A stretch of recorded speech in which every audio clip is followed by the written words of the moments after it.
All right, cool. So here's how I do this. I'm a normal, like my podcasts are super genuine. Sure. I don't try to make it scripted, bro. I mean, obviously I sought you out, so I know all about you. Love your movement, love your vision, love your mission, love your content. So, and I'm happy for you to promote everything and anything you want, dude. Sure. That's why you're on this podcast. This is going to be all based around entrepreneurship. Yep. And so, anything you want me to give you as an intro, anything specific besides obviously best-selling author, serial entrepreneur, motivational speaker. I would skip the motivational speaker part, but I would, Okay. just mention the name of my book, Perfect Day Formula, and coach of high-performing entrepreneurs. And, I've started a couple businesses, and we can go from there, man. All right, cool. Yeah. All right. Ready? Yeah. Let's do it. What's up, everybody? What is up? And welcome back to this incredible podcast. I am your host, Justin Colby. And if you are watching this on YouTube or Facebook or any of the other streams that this will be on, you can see I got my guy, Craig Ballantyne here, incredible entrepreneur, best-selling author of The Perfect Day Formula, just an overall dynamic guy, business coach to many successful entrepreneurs who have done millions and millions of dollars. What is up, my guy? How are you? Hey, this is going to be so much fun, Justin. Yeah, having a great day, and so are you. So let's rock and roll, my man. Right on. So listen, this is all about how to help entrepreneurs. And, for most people that know me, my space has always been real estate investing specifically. Mm-hmm. I flipped well over 850 homes. Wow. I now am an owner or co-founder of over 7 different businesses, everything from Amazon to real estate investing, obviously.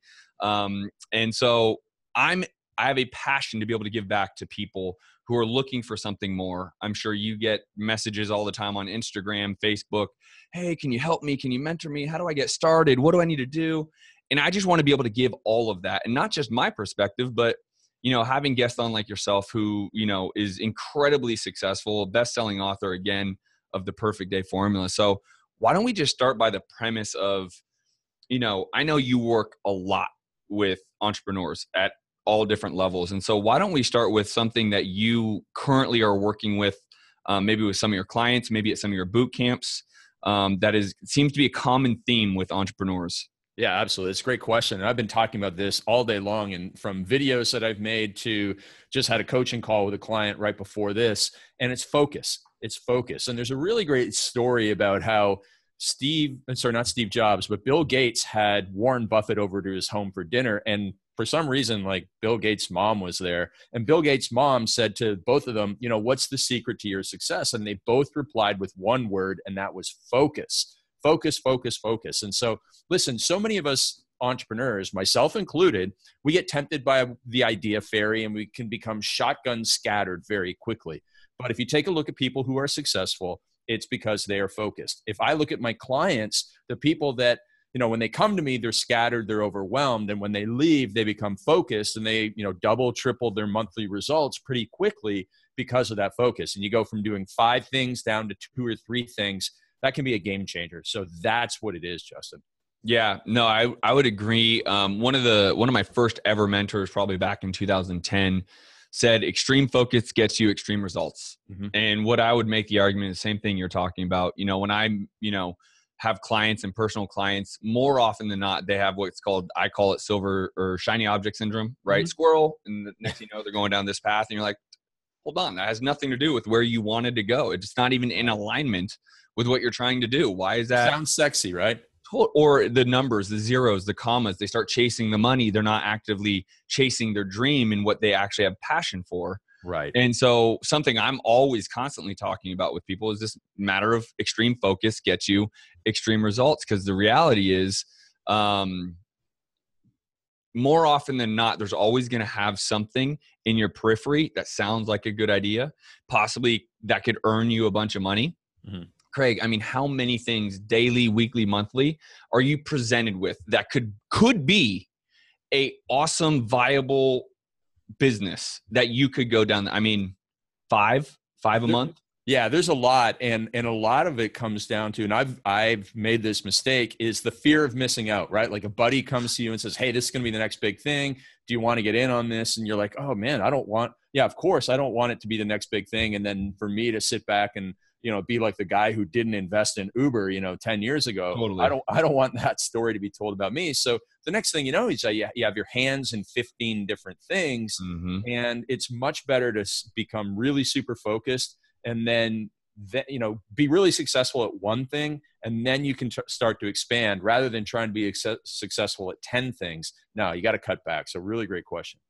Yeah. So I would say, in terms of the next thing, something that I'm presented with all the time will be this idea of fear, right? And people always say, how did you get to where you are? And how are you able to have this level of success? And first and foremost, I'm the first person to always say, yeah, right now, a snapshot in time, my life is looking pretty damn good, right? But it was not always. I mean, it Of was a course. grind. It was a battle. And I say it like this: I've eaten more shit than the other people to get to where I'm at. That's the reason why I'm where I'm at. I've taken more losses. I've had more struggles. I've faced more challenges to get to where I'm at. But let's bring up this concept of fear, maybe anxiety, because the reality in my mind, having gone through that, it's simply a case of people are scared or fear of failing and what other people think. I talk about this a lot because in my mind, that is the pivotal reason people don't go for what they want, their passion, right? Yeah, absolutely. It's a great point. And so we sit there and we spin our wheels. Oh, if this goes wrong, this person's going to say this, and this is going to happen, this is going to happen. And I love the cliche, the analogy, that fear is false expectations appearing real. Yeah. And if you sit there and you think about all these things that could happen, well, that's not going to do anybody any good. Yeah, things could happen, but they're not, nothing's going to happen if you don't do anything. So fear is a big one. And I just help people through it by showing them. What I like to do is I call this thing the champion mindset. So Justin, were you like an athlete when you were a kid at all? Yeah, absolutely.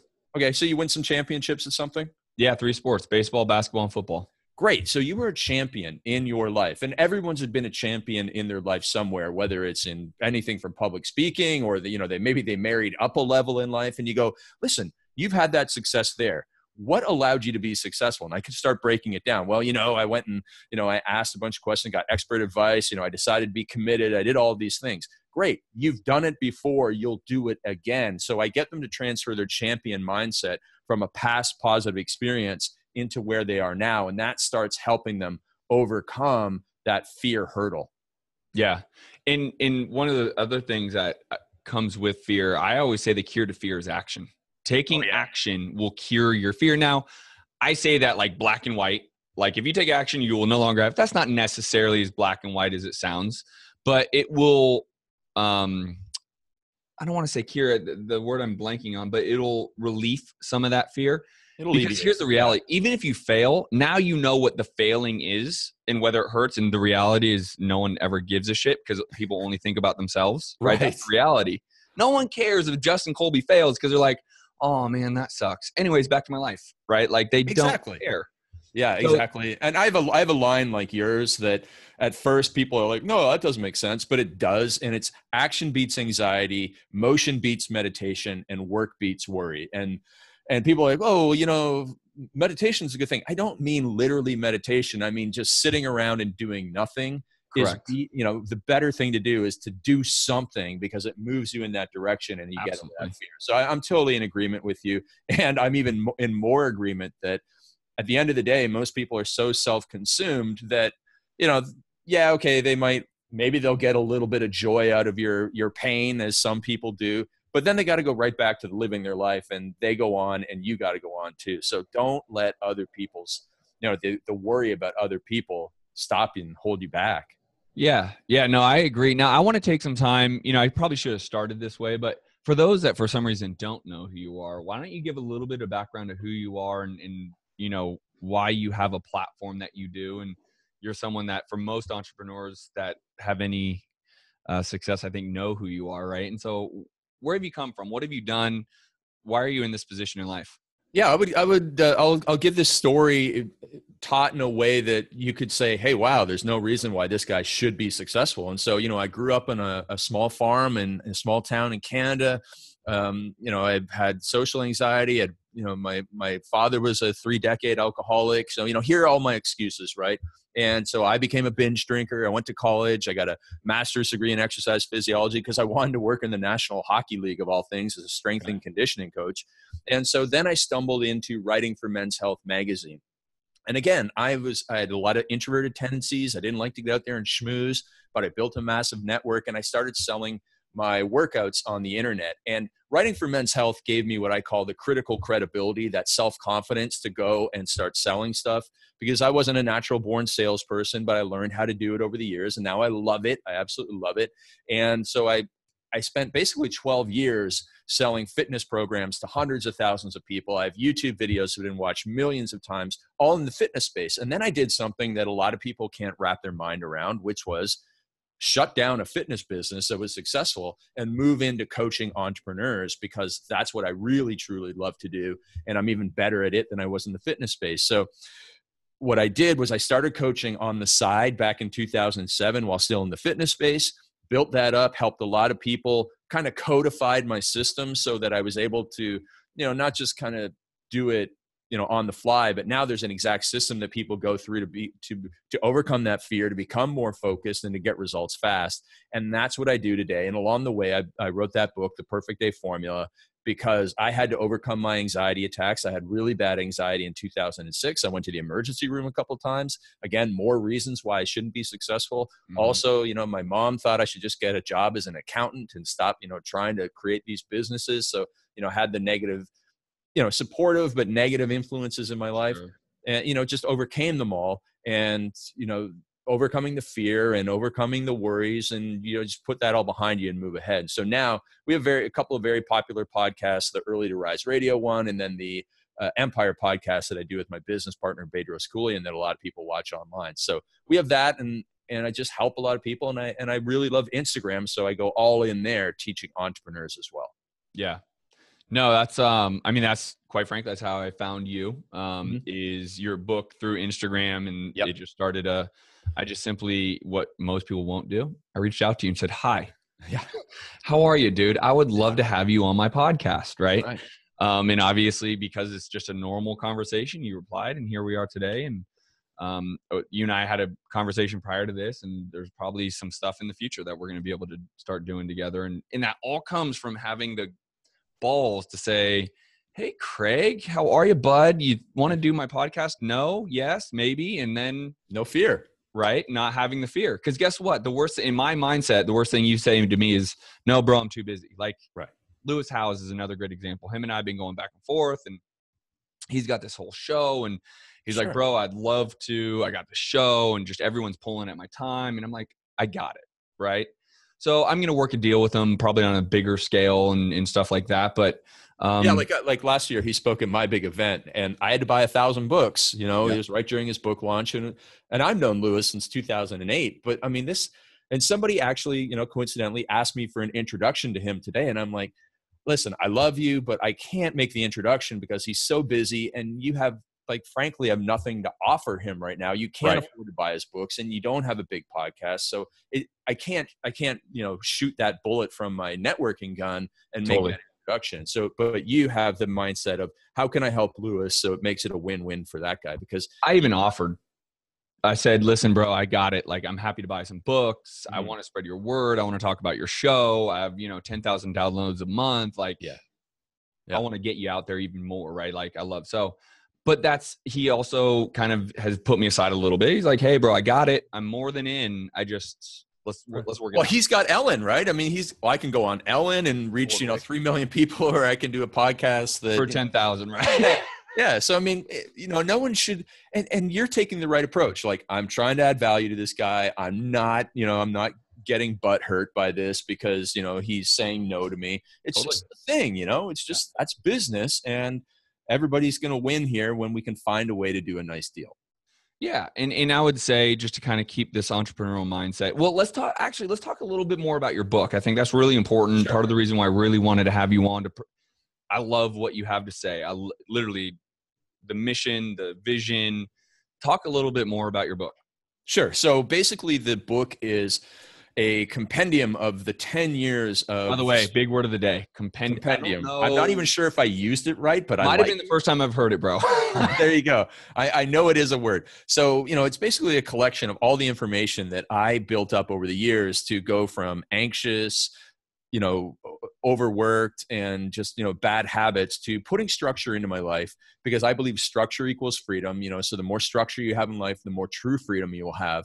And so I built up these systems that allow an entrepreneur or a busy mom or anybody to go, okay, here's how my day should look in order for it to move ahead in my family life, in my business, to leave that legacy. And if I follow this system over time, I'm going to do the right things for my right life and have less stress and more success. So that's where the Perfect Day formula came from.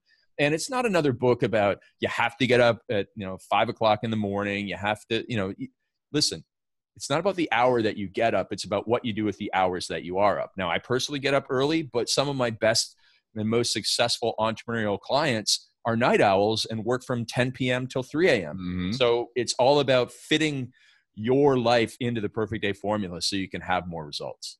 I mean, I'm so on this mission to teach entrepreneurs this. There was a great actual book, I'm sure you read it, by Daniel Pink called When. Yeah.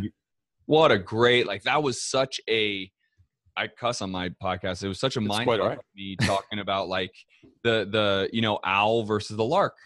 Because Yeah. I have a business partner, right? And I'm always up early, hitting the gym, in the office, first person in the office, crushing it. But I also go to sleep at 9 or 10 o'clock at night, right? Right. Where now he's hitting his stride, right? He wakes up, he kind of has to get it going a little bit. And, he's hitting his stride at night and he's going for it, right? He's up till 2, 3 in the morning, banging it out. So I wake up and have 50 emails from him and all that stuff. But that's a real thing. And there's nothing wrong with either one of those sides, right? And you know what the secret is to both of them is that you are banging it out when there's no distractions, and you're just getting it done. You're super focused. You're getting stuff done on your most important tasks. He's flipping it at night. There's nobody distracting him. He's getting stuff done on his most important tasks. And you just figure out what works for you. And that's the mindset we want to go for here. How do I own my life? How do I live life on my terms? How do I get the world to play by my rules? And when you figure that out, that's when you've won the game. And that's when you can accelerate your success in every area of your life. And again, it's not about the specific hours. It's what you do with them. Amen to that. Amen. So no, I know either this coming week or next week, you have your 2-day boot camps, correct? Yeah, I got a couple masterminds down here in Southern California. I have one with my business partner, Bedros, and I have one of my own as well. And so it's just, working with more and more high performers to help them grow their businesses. Yeah, talk a little bit about that, because I'm a product of masterminds, boot camps, and I give them myself, right? So I hold once a month. I have my own 2-day boot camps. Awesome. This coming week we have our big Scale and Escape event down in San Diego. Oh, cool. So I'll be keynote speaking and emceeing there. Yeah. So I love that. I love that model for entrepreneurs, regardless of your industry, right? So talk a little bit about what you do. Yeah. So we have the Empire Mastermind. I do that with my friend Bedros Koulian, and that's, an outgrowth of our podcast. And we've been running masterminds together for nearly 10 years now. And so this one, we have basically entrepreneurs who are doing low 7 figures. They come in and we want to help them scale to over 8 figures because, Bedros is financially a little bit more successful than me. He's grown his business to $25 million, his Fit Body Bootcamp franchise. And we both have, nice complementing strategies and skill sets, him more in the scaling, me in the productivity, the structure, the content creation side, some of the sales stuff. And so we work together with all these entrepreneurs. We do the classic teaching and hot seat mastermind, and it's going to be so much fun because we have a huge network. So we bring in some really great people. One of my, the gentleman I mentioned before, the night owl entrepreneur, he's coming in talking about how he built his supplement company from 0 to 100 million in 18 months. I mean, who does that? Right. One of my friends does that. That's who, and he's going to come in and teach. So that's the one. And then I have another one on my own where it is more about taking the overwhelmed entrepreneur, helping them grow their business, maybe, these people are a little bit lower in the financial scale, $500,000 to $1 million entrepreneurs trying to go to break through the 7 figures or get to multiple 7 figures. And that one is, a lot more of the planning, the, again, bringing in the guest experts, and a lot of sales training there too, because that's what they really need at that level. So those are the 2 different ones that I run. And then I run my own one-day workshops, which I do probably 4 or 5 times a month, which is like the get to know Craig, get started with the coaching. And then I have one big event in San Diego in November. So I probably have 400 people there this year. Nice. And it's the classic 2-day seminar where I teach. I bring in some great entrepreneurs or authors and speakers like Tim Grover. Have you read his book, Relentless? Yeah, what a great book. Oh my gosh. I read that book 3 times already this year. Yeah. And it's perfect for like the days when I just was like struggling to sell something. I would read 3 pages and the next thing you know, I'm on the phone, I'm running my head through a wall just to make the sale. So totally. Yeah, he's going to be a great speaker at that one. So I have all the different levels of these programs, and I just totally love being able to solve entrepreneurs' problems, because as a coach or as a parent or as a friend, it's so much easier to look at somebody else's problems and go, the solution is really obvious here. Totally. Because we're not emotionally invested in that. And, you come along with what I call outside eyes. You give that to somebody, you hold them accountable, you set a higher bar for them. And with all that stuff in place, they can go and move mountains. Absolutely. I couldn't agree more. And it's see the forest of the trees or whatever yeah, exactly. You're too in the weeds. Yeah, whatever it is, but that's the solution. Let's talk, let's kind of wrap what this up is I firmly believe there's 2 different type of entrepreneurs in this world. Okay. Right. One is, and there's books all about this. Like, have you read Traction? Yeah. Great book, right? So the implementer versus the visionary. Okay. Got it. And that is just I believe it so much because my business partner and I are exact opposites. Okay. And I think people want to go into partnerships for the wrong reasons. People want to go into partnership. I want to start a business with somebody. Well, that's usually out of convenience and based around fear. I don't want to just do this alone. I call it the crutch. Totally. Yeah. And that's not the right reason to actually go into business partnerships, right? And so I want to talk a little bit about this idea of these 2 different type of people and how you can succeed regardless of what version you are, right? And we can talk in terms of that book. They call it the implementer, the visionary, the tactician, or the creative, right? I mean, there's just 2 people, right? Yeah. But I would really urge anyone out there that follows you, myself, or anyone, you really got to make partnerships. I am not a believer in partnerships, right? Because more often than not, they are built out of, to your point, the crutch. Yeah. I don't want to do this alone. I'm scared to do this alone. What if I fail? Well, if I have my buddy with me, then we're going to win, right? We're going to If I have the man on the white horse or the woman on the white horse, everything's going to be good because they're going to do all the work and I'll get all, some of the rewards. Totally. But there is 2 different, like I'm much more a biz dev, sales, visionary, creative. The way I say it is like, I'm kind of the rainmaker, right? Mm-hmm. But I can do all that. And if I don't have my business partner who is much more operational, much more cognitive, spreadsheet, systemized, organized, then all that rain is gone. All that, I'll bring in all the monies, but I'll have no monies, right? There's lots of leaks. Right? So, but that's let's talk a little bit about that and bring that into kind of this partnership, because you've mentioned it, you and Pedro's, right? And so it's a real thing.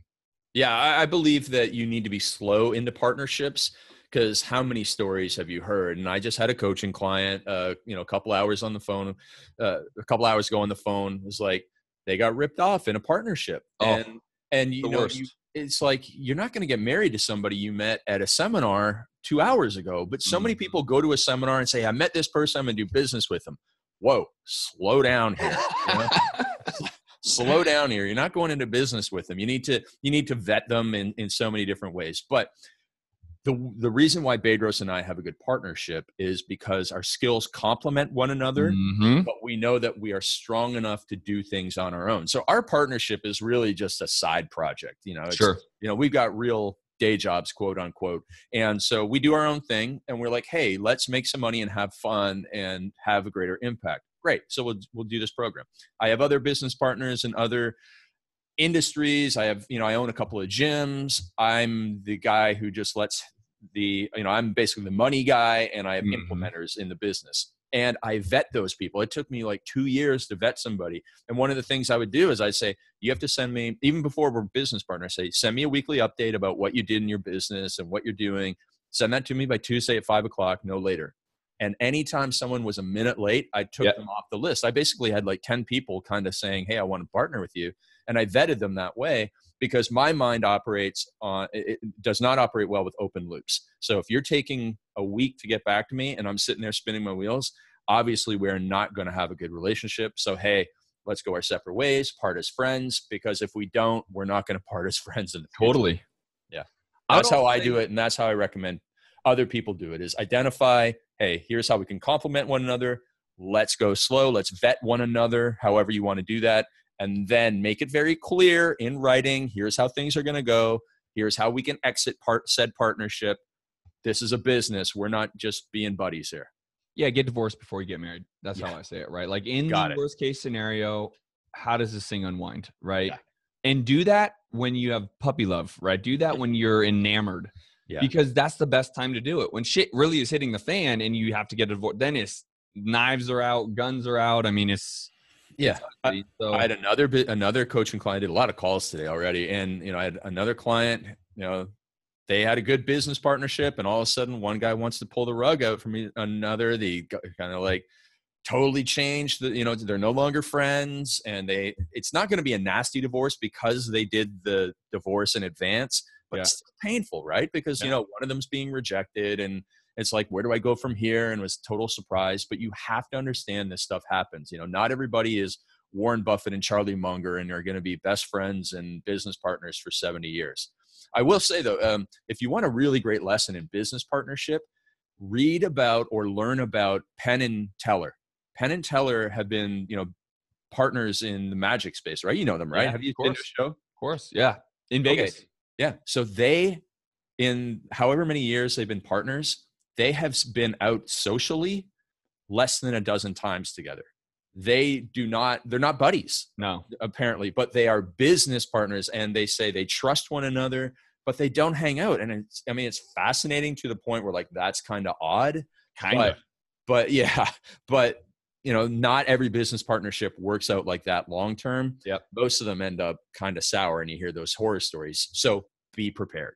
Yeah. So let's kind of end it on a positive note, right? Let's absolutely. So let's talk about, what would you give advice to someone who just really wants it? They want to be an entrepreneur. Well, I don't care if they have the right idea or not. Let's be generic about it.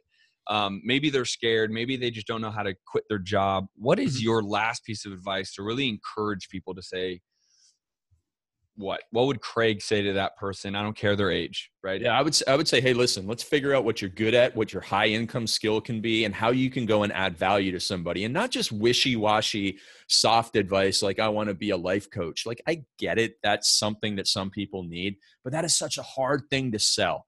Totally. And so I teach people, you have to sell hard advice, or, hard information, or something, a hard promise. And that is basically around three things. Help somebody lose weight, which covers everything in health. Help somebody get more sex, which covers everything in relationship, but it has to be a strong, clear, compelling offer. Or help them make more money. So sex, money, or health. You have to be something with a hard offer in there. And when you can do that, and you love it, and you're willing to work on days when you've been kicked in the balls and your dog has died and you got a flat tire, and you're still willing to wake up and go and work on this business tomorrow, all right, now you got something, okay? But it has, a lot of those things have to come together. You can't just say, well, I kind of maybe want to sort of do this, and it's, I have no position of strength to sell it, but I'm going to go out there and, be a life coach, and, I think it'll be fun. That's not going to work. So it has to be a much harder, hard line approach. You have to have the passion enough to eat the shit, right? You got to want it to, you're going to have shit sandwiches. I say it another way too. I say, life is going to keep punching you in the mouth. Mm-hmm. So you have to want it so much and have such a passion that you're willing to get punched in the mouth every day, get back up, and keep punching back. Yeah. Otherwise, you're not going to make it. Yeah. And you can have a passion about a product, about a purpose, or about a process. I mean, maybe you're passionate about SEO or something like that. It doesn't have to be that you want to sell shoes to somebody. It doesn't have to be a passion like, oh, I love helping people lose weight. Listen, it just needs to be, you need to be around something where you're not going to quit. And that's really the key to it there. And people, just use passion because that's a nice, easy word to describe a lot of things, but it does fit, I think. I agree 100%, dude. Well, listen, I want to say thank you again. I appreciate you spending your time with my tribe at the Entrepreneurial DNA. Mm-hmm. You're amazing. Your vision's amazing. If I can ever be of help to you, help you out with what you're doing, more than happy. But I appreciate you coming here on our podcast and showing some love, dude. Awesome. And just being on the show has been help enough, my man. Right on, dude. Well, peace. That is the end of our show. I will see you guys on the next episode. Peace.